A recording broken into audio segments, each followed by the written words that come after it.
کس نمیتواند پدر و مادر انتخاب بکند، کس نمیتواند کی فوتیدن خود رو معین کرده باشد، انیق بداند. اینها همه اگر شما چی باید کرده باشید، مسئله جبر و اختیار است. در فرهنگ اسلامی مسئله جبر و اختیار است که واقعا به این چیز من اعتماد دارم.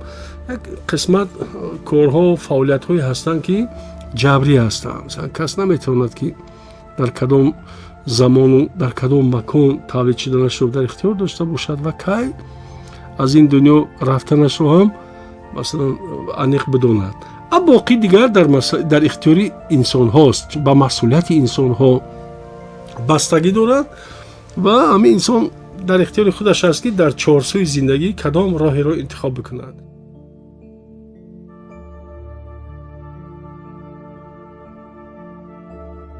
هر چی که بسیار شد خار شد میگن، هر چی که زیاد مثلا بارون هم که زیاد بارید به آفت تبدیل میشه. همون اصلی که کاملا یک غذای طبابتی است، اگر بسیار استعمال شود به یک شیرینی تبدیل می‌یابد و خلاص.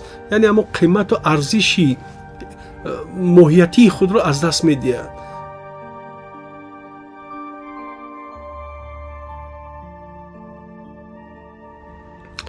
با من همین محقق درست‌تر می‌آید. محقق، چون که عمر در پی تحقیق هستم، جستجو میکنم، مطالعه اگر تعریف نشد مطالعه بیشتر دارم و حیاتم رو به مطالعه و به قرائت آثار ادبی و فرهنگی و فلسفی و همین چیزها تصور کرده نمیتوانم و فکر میکنم که اگر مرا به خشریزی ببرند شاید در یک هفته بمیرم. این چی نیست. شاید یکون کاری ساختمانی من ببرند شاید 3 روز ادامه نیابد اون حیاتی من، چون که حیات دیگری رو برای خود تصور کردن برای من بسیار مشکلی است. بجز کتاب، بجز قلم، بجز اندیشه، بجز جستجو، بجز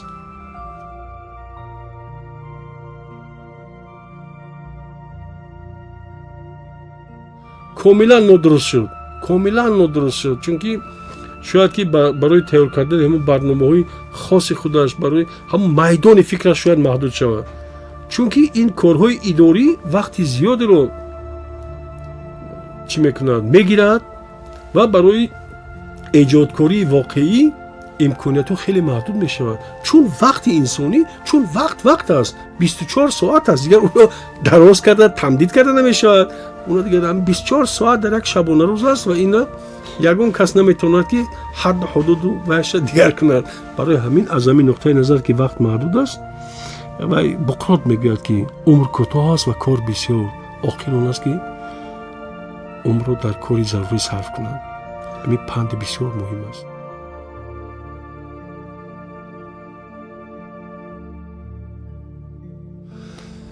یک چیز من با شما بگویم، که اینا کی گفته است؟ والتر بزرگ میگوید که آزادی چیست؟ آزادی این آزادی در دایره در چهارچوب قانون‌ها عمل کردن آزادی واقعی است. گپی والتر است، گپی من نیست.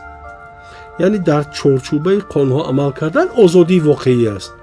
یعنی آزادی مطلق بودن نمیتواند، چی در زندگی بشری و چی در عالمی مثلا حیوان، چی در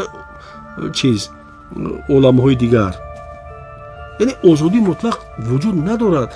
از همین نقطه نظرم آزادی مطلق بیان کاملا عملا یا از جهت نظری یا از جهت عملی وجود داشته نمیتواند، حقی بودن ندارد.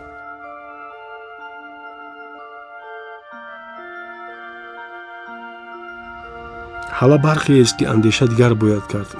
یعنی زمانه با سرعت کیهانی تغییر می‌یابد. خب وضع اجتماعی دیگر می‌شود. خب تفکرها دیگر می‌شود. عالم دیگر می‌شود. کیهان دیگر می‌شود. خب معنویات رشد می‌کند، تکامل می‌کند. اما من فکر می‌کنم که همین تفکری مخصوصا همین روزنامه‌نگاران، اونایی که با سخن سر و کار دارن کمتر تغییر می‌یابد، کمتر رشد می‌کند. شاید این همون از تنگی مفکوره ماست، شاید از محدود بودن امکانیت ما برای رشد خودمان، برای رشد شخصی خودمان باشد.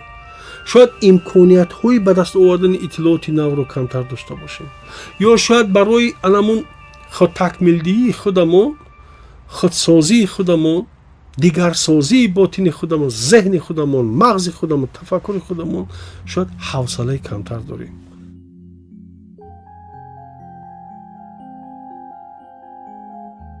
یک دقیقه این سخن شما به این مسئله است که آیا ادبیات بدیعی، خطی، هنری یا کلام هنری فقط برای وزیر و کبیر است؟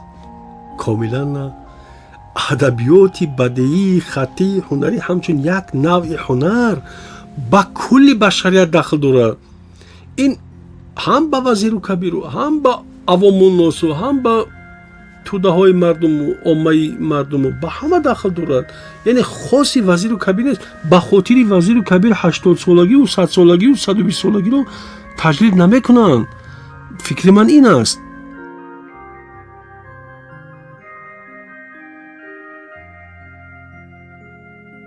دکترهای علم میدونم، آدمایی رو میدونم که آخر یک جمله هم 6-7 سال یا 10 سال آخر نمینویسند، یا یک روی خطی دور درازی همین قدر عنواندارا هستند، مثل ارتشه که عسکرش زیاد است و میجنگیدگی آدم نیست. این همین طور است. آخر شأن و اعتباری علم در عنوان و درجه علمی نیست، نبود و نخواهد بود.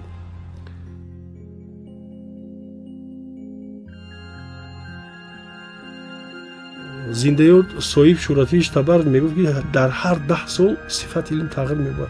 در هر 10 سال علم یک نوع کهنگی او پیدا میکند و با تجدید نظر احتیاج پیدا میکند. این گپی من نیست، گپی استاد صاحب شوراتیش تبر است که هنوز دور زنده بودنشون همین فکر بیان کرده بودن. یعنی علم چیزی نیست که یک چیزی دگمه نیست که مثلا شما مثلا نامزد دکتر شد با همین تمام یک عمر همون چیز شما برابر، بعد 10 سال بعد 20 سال اون همه کرده های شما مثلا از اعتبار شاید ساقط شود.